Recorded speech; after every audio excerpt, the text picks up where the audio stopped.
Today, this is October 4th. Of course, this day is affiliated with, or this month, I'm sorry, with Halloween. And I'm sure by now, if you are a true believer and you are studied in the Word of Yahuwah and you have committed yourself to to to not participating in things that would be deemed wicked. I'm talking about, from a demonic witchcraft perspective. I suspect at this time that Halloween does not mean anything to you. At least I hope it doesn't. And that includes Harvest Day, as many of the so-called, churches have kind to put lipstick on a pig, so to speak, to pretend as though they're not celebrating or keeping an occultic holiday, although they are. They just changed the name to protect, the guilty, so to speak. But I want to talk to you something in particular, and this is about have you been practicing witchcraft and not knowing it? And I'm going to share some information with you that I researched, and then I'm going to go to the book, and I'm going to also, back that up with obviously what Yahuwah tells his people what we should be doing in regards to witchcraft, okay? And how to not only understand it, but also more importantly, understand the consequences thereof, okay? So I'm going to read some of this article to you, and then I'm going to go to the book, and then I'm going to finish up with some additional commentary. And the reason I bring it up again is because this is going to be in regards to chain letters. Someone sent one to me earlier today, and I sent back to that particular individual, a very dear brother, good guy, good father, good husband, and I truly believe a sincere believer. And I shared with him when he sent me a chain letter today that's witchcraft, my dear brother. You shouldn't be doing that. And, I don't know how he took it. I got the impression he didn't like what I was saying and maybe thought that I was over exaggerating or misstating facts and misinterpreting, the chain letter, by calling it witchcraft. But let's see if I'm right or wrong. At the end, you decide for yourself. You might think, okay, the article, sorry. You might think, have you been practicing witchcraft? You might think you would know if you were practicing witchcraft, but that's not necessarily true. Many and possibly even most practice witchcraft without even knowing it. Have you ever received a chain letter or from an email? These have a message at the bottom that encourages you to keep the email circulating with a promise or suggestions for some benefit or consequence associated with your response. There is a spell attached. It is a curse. Witchcraft. Have you ever sent one of these, passing it on to others? If so, you have practiced witchcraft. You see, a spell is cast when something is done with the intent to manipulate someone's behavior. Asking someone to do something in a straightforward way is perfectly fine. To attempt to exercise a degree of control of another's thoughts or actions in some ways other is witchcraft. Think about what happens when you read an email or there is something written at the bottom that is intended to prompt a response on your part. If you are simply asked to please pass it on, there's nothing wrong with that at all. However, if something seems to depend on your response, that is supernatural, mystical, or spiritual. You may feel a certain intangible influence. There are demons at work. A spell is being cast. Now, what it's simply saying, if someone gives something to you and say pass it on to someone like a text message, that's one thing. But when they're telling you give it to 20 people or 30 people or 10 people, you're going to receive this or you're going to receive that or this or that is going to happen to you, that, my friend, is witchcraft. Let's go forward. It says some emails are bold in stating explicit blessings and cursings, benefits or consequences related to your response. Some include only the promise of a blessing. Send this to 10 of your best friends and X people will pray for you. That's a sly one. Some spells are very subtle. You know what a spell is, okay? Witches cast spells, so do warlocks. The power of suggestion is most effectively in subtlety. The power of the occult works, keyword occult, works through leveraging systems of balance. In all this witchcraft is demonic activity. It goes on to say farther down to the bottom of the article, so I don't take up all of my time. It says here, the Lord has made blessings and curses depend upon our response to his word. Obedience begets blessing. Disobedience begets curses. It is not ours to add to his word to presume to make some arbitrary blessing or curse dependent upon something else. Such as that is Satan's work. Do you understand? I pray you do, and I pray you will be found with every blessing and of obedience in the Lord or Elohim Yeshua, whose every command is righteous and just. Okay? Now, this is something, now you understood that. I hope you did. Okay? But in addition to that, remember the word I was talking about, a cult. Let's go to the book. Okay? Let's go to the book. This is Deuteronomy chapter 17, verses 10. Deuteronomy chapter 17, verse 10. There shall not be found among you anyone that maketh his son or daughter to pass through the fire. Now, that's another word of sacrificing your children. Okay? And, to be honest with you, abortion fall into this category. Okay? All right. Or, continue on, or that uses divination, which again is witchcraft, occultic, casting spells, voodoo, hoodoo, what else? Pyramid schemes, etc.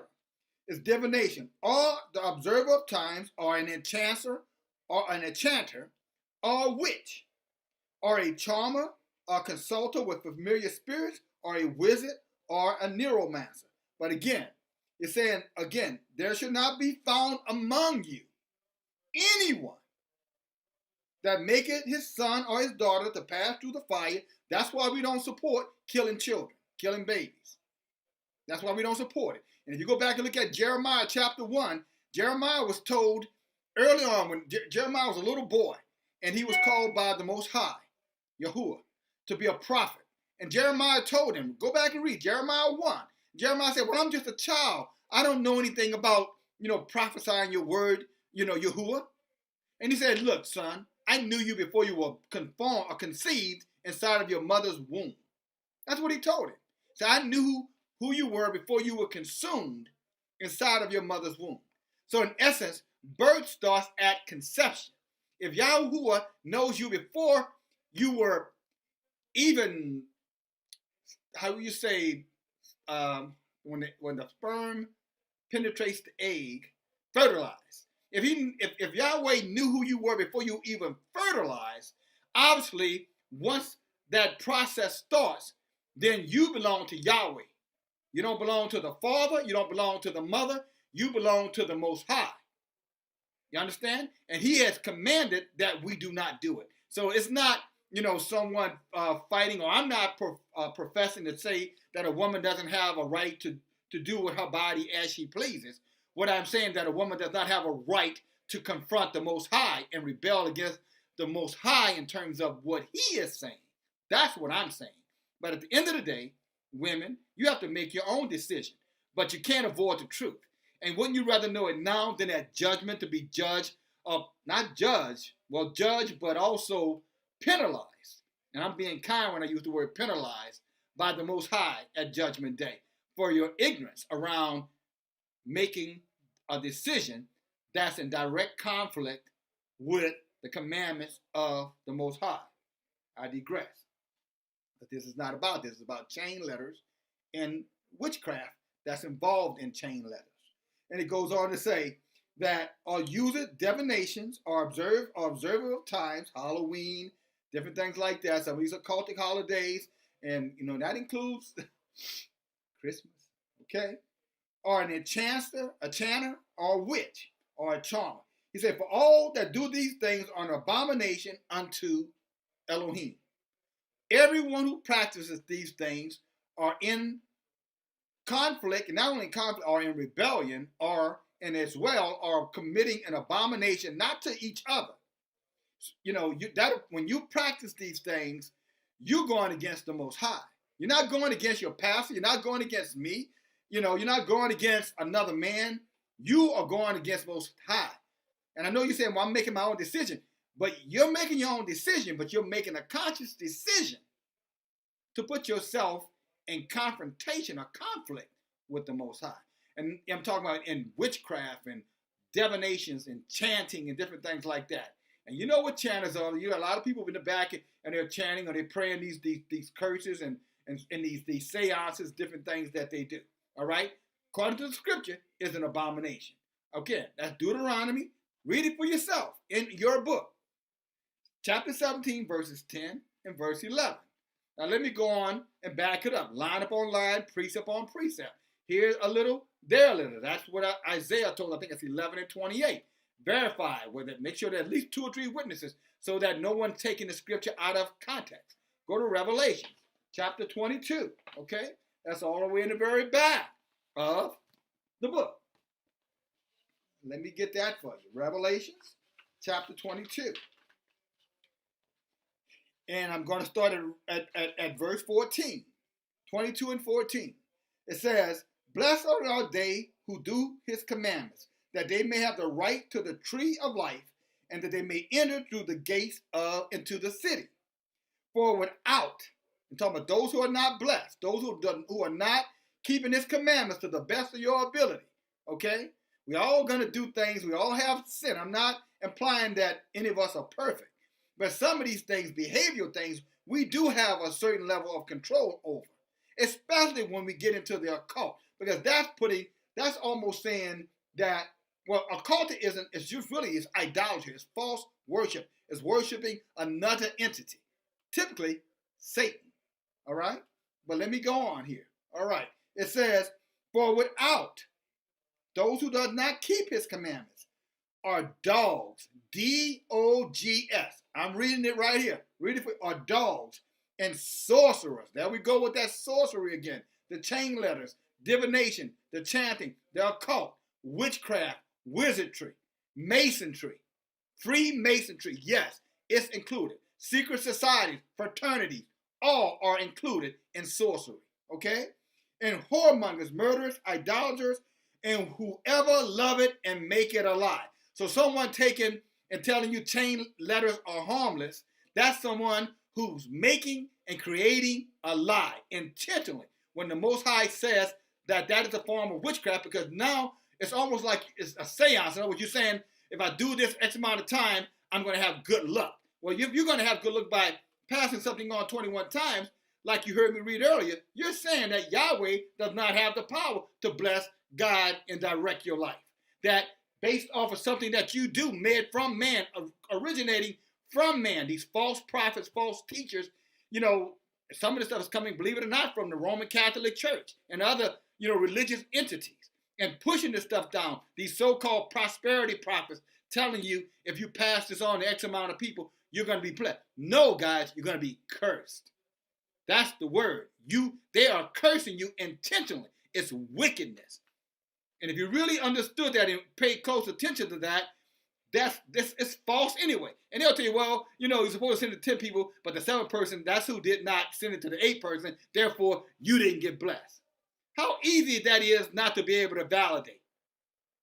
Right? It's the guy who's telling you if you pay your tithes, you're supposed to be blessed, right? 100-fold. But somehow or another, you've been paying your tithes for 10 years. You haven't gotten a 100-fold blessing. And then he come back and say, well, I know you've been paying your tithes faithfully, but the reason why you haven't been blessed because you don't really have faith. Like, what? I thought you said all I had to do was the ritual. All I had to do was, keep that particular commandment. Yeah, but you got to have faith too. You see what I'm saying? See, that's witchcraft. That's sorcery. All right? That is sorcery. And you need to understand that. So again, as I stated with you clearly here, beware of false prophets, as the scripture tells us in Matthew 23:24. He said, they come to you outward, in sheep's clothing, but inside they are raving wolves. All right? And then again, I'll begin where I ended. In this holiday season, Halloween season, All Hallows Day. And as you can see, the wickedness that's involved in that, what a perfect time for us to be sharing this message. And I suspect this message was put into me to be able to share with you and for you to take this message and share it with others, because many of us are practicing witchcraft and we don't know it. So, that's all I have for you.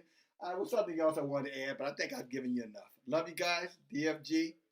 Again, no more chain letters. Cut them off.